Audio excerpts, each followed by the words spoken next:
Hey there, and welcome back. You're about to find out what it looks like to be AFK in one spot for 3 whole weeks, and more importantly, how players react to that. I set up shop on a rock outside of Gadgetzan in Teneris because I figured a lot of players from the Alliance and from the Horde would be passing through, so I'd get a lot of interactions with them.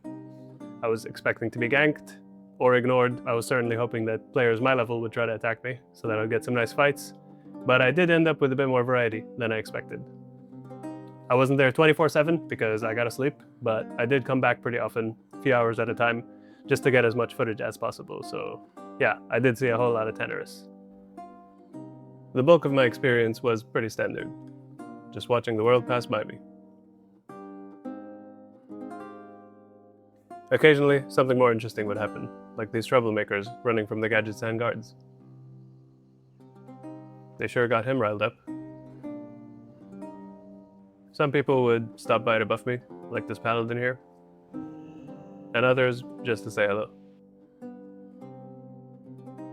Even some enemies spent a few moments posing next to me from time to time, which I appreciated.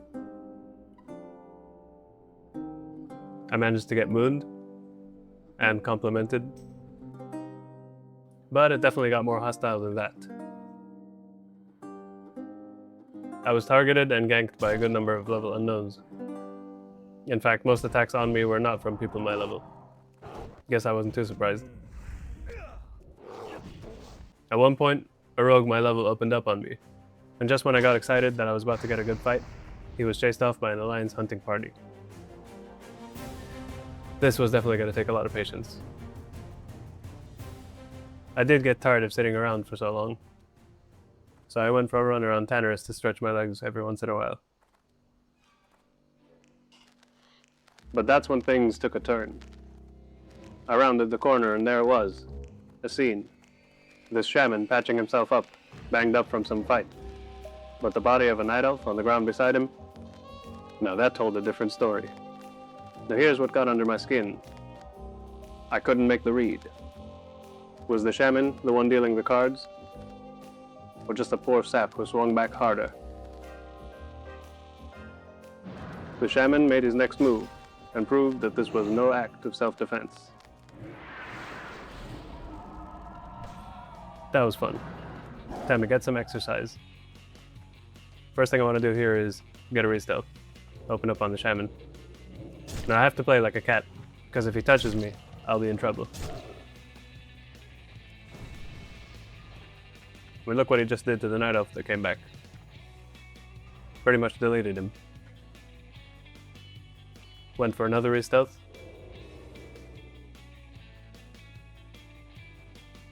Shaman makes a huge mistake here. He sits down a drink, which gives me a guaranteed crit with my Ravage. And with one touch, I'm already in danger. I go for my third re-stealth. He chooses to make the same mistake again.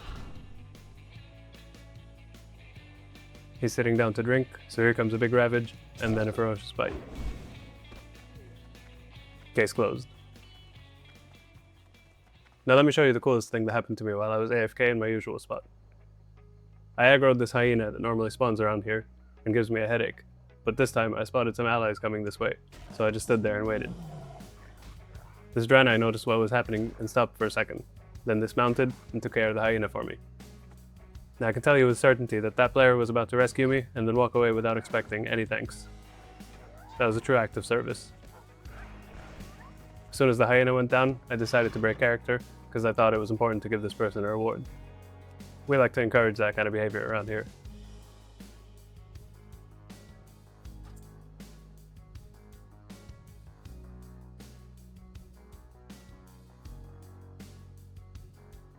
After a lot of waiting, I saw this mage coming by. And when I saw him go over the hill, I figured he was just going to carry on. But then I saw his head pop up, and realized he was interested. He starts casting a pyroblast at me, so I prepare to go into stealth so I can cancel that. Dashing in. Open with a Ravage. Wouldn't want him blinking the pounce. He does a lot of damage with instant casts. Now he's losing a lot of mana, thanks to his mana shield. He needs a mana crystal to counterspell me. I feral charge him to return the favor.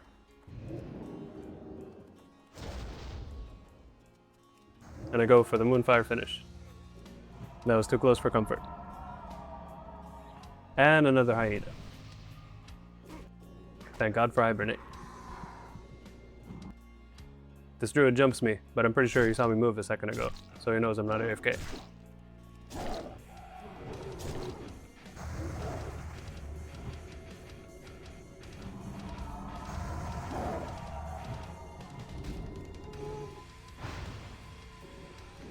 A lucky shred crit, and he goes down before the heal can be cast. One more thing I saw a lot about here were skinning bots. And because I got so bored at times, I enjoyed messing with them.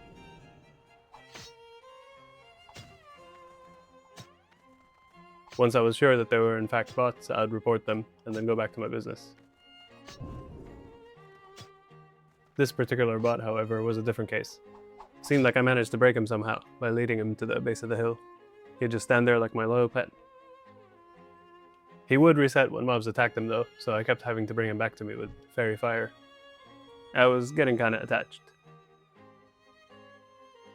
Upon attempting to retrieve him this one time, I was spotted by a couple of horde, which blew my cover entirely.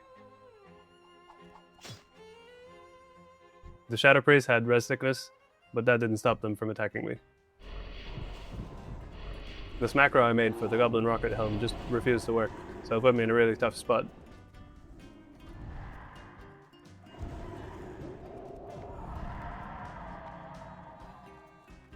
I had to get some distance to reset the fight.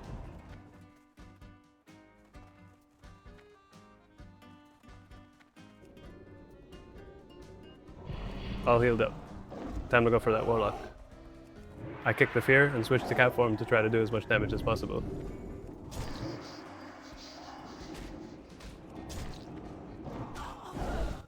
Now all that's left is the res sick priest.